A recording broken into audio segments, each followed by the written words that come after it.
What up, guys? Bench Buddies are back with my week 2 college football power rankings. And it's a big week, obviously, that came and went, but we'll jump into the others receiving votes. Georgia Tech, USF, Auburn, Texas Tech, Oklahoma, Utah, and Nebraska. I couldn't just put five. All these teams are deserving, honestly, to be in the top 25. It's tough for me to rank all these teams at this point in the year, but all these teams had great weeks, especially USF getting Boise at home and not just beating them, blowing the doors off of them. Auburn going to Frisco, beating the doors off of Baylor late, and then obviously Oklahoma, Texas Tech take care of business against teams they should. Then Georgia Tech, Nebraska, and Utah played some all right games against some decent teams, but Georgia Tech obviously took care of business. Got a good win on the road against Colorado. Nebraska in Arrowhead beats Cincinnati, which is a good win for them in a one-score game finally. Then Utah, that Utah team, they're going to be very good this year, especially after going into UCLA, the Rose Bowl, and not just beating them. Same thing as USF, just blowing the doors off that team. Dropping from my rankings for my preseason top 25 to now is Kansas State. Survive an FCS team last week, and then obviously they lost to Iowa State as well. So there's some cause for concern there for Kansas State. 25 through 21, yeah, I don't know if you want Florida State any higher, but it is still early. Alabama is going to be at 25 for me. I know they lost to Florida State, and that's just because, well, it's Florida State at on a get you went on the road, all this, all that. But Alabama, with the expectations coming into the year, you had to win that game, and they did not. And that's just unfortunately where we are at this point in the season. Now they get a cupcake game this week to hopefully get back on track, but there is a lot of panic there for Alabama already.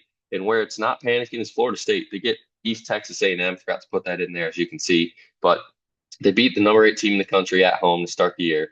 Florida State, after what they did last year, it's a complete 180. This team might be back all the way. And I hope that's the case because it's great for college football when Florida State is competitive. Thomas Castellanos looks great in his debut, way better than DJU.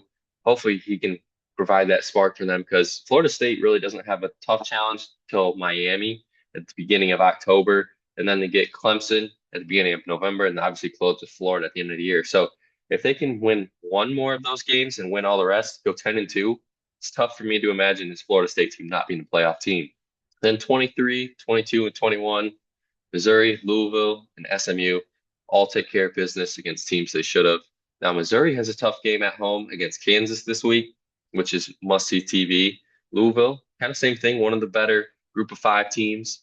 And James Madison coming to town, which is should be a good game. Then SMU, Baylor, that could be a huge game there in the Big 12 because SMU early, they can get that win. Kevin Jennings and company, they get that win at home, kind of put Baylor out of the conversation here for any college football playoff talk early, going 0-2 if that's the case.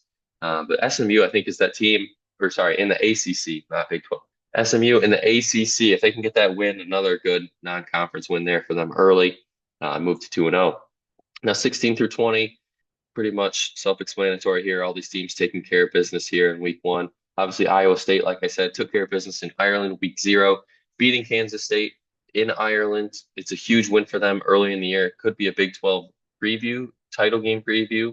A lot of people were speculating that. But Iowa State this week gets Iowa at home. Obviously, a huge game there for Campbell and company. And Rocco Beck, I think he's going to have to show out here against this tough Iowa defense if they want to win that game. Florida gets USF. Uh, Much tougher challenge than I think a lot of people thought before the week 1 games. Obviously, like I said, they not only beat, but destroyed Boise State at home. Now they get Florida. Who knows how that game is going to turn out? I'd be curious to see what that spread is. I can't imagine it's going to be more than 2 touchdowns, 3 touchdowns. I could be wrong, but we shall see. Then Illinois goes on the road and faces Duke. A tough test early there for the Fighting Illini. 11 through 15, I think you might see some disagreements here with BYU being this high. I just think they're going to be a very good team this year. If you look at their schedule, there's no reason they can't win 10 games there in the Big 12 if they can keep putting up points like this. Arizona State, obviously Kenny Dillingham in company. Can they run it back this year and have a good season? And I think so. Obviously, wasn't the biggest blowout against Northern Arizona, but obviously it's still a win.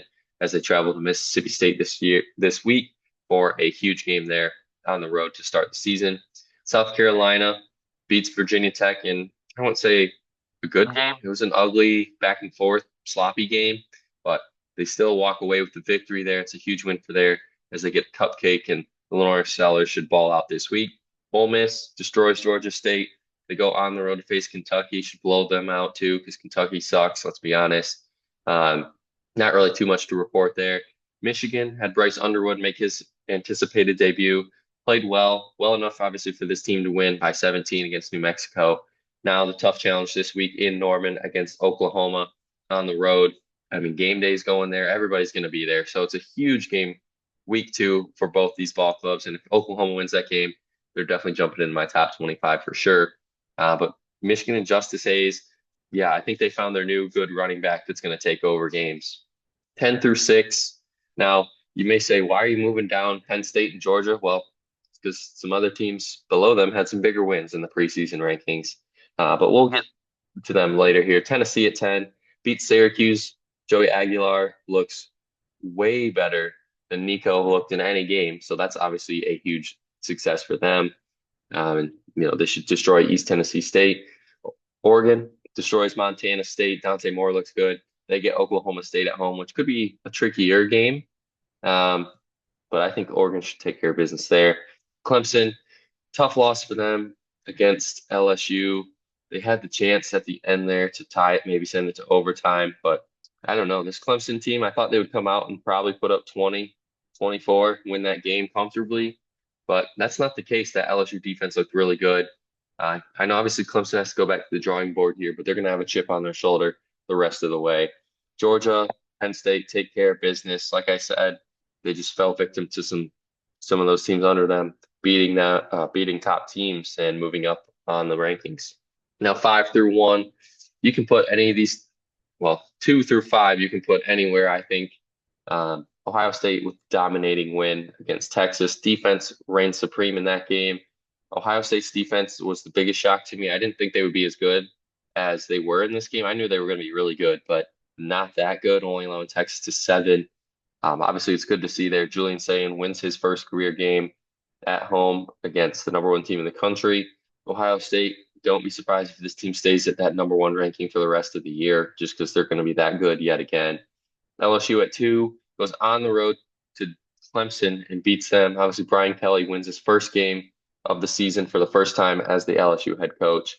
Now, hopefully it's not a big letdown here in week 2 against Louisiana Tech. They should definitely blow them out, but hopefully it's a comfortable win and not a 10-point victory there for LSU. But Nussmeier and company and that defense, LSU looks like they're going to be a real problem this year. Texas, same for them. I'm not overreacting to them. I'm only moving them down 1 spot here. You went into Ohio State defending national championship and give them a run for their money. I know Arch Manning didn't have the best of game, but San Jose State, you better watch out. I think Arch Manning could throw for 506 touchdowns in that game because this Texas team is going to be talented, and we're going to see that this upcoming week. Miami at 4 beats Notre Dame at home. Carson Beck has silenced all the haters and doubters about his arm and injury over the last 8 months. It's been tough for him, but here he is playing some very good football against Notre Dame. That defense is good. Now, Miami, if you look at Miami, this team could definitely run the table and possibly go 12-0 when it's all said and done because they have Florida. Well, like before Florida, they have USF at home, which, like I said, could be a tough game.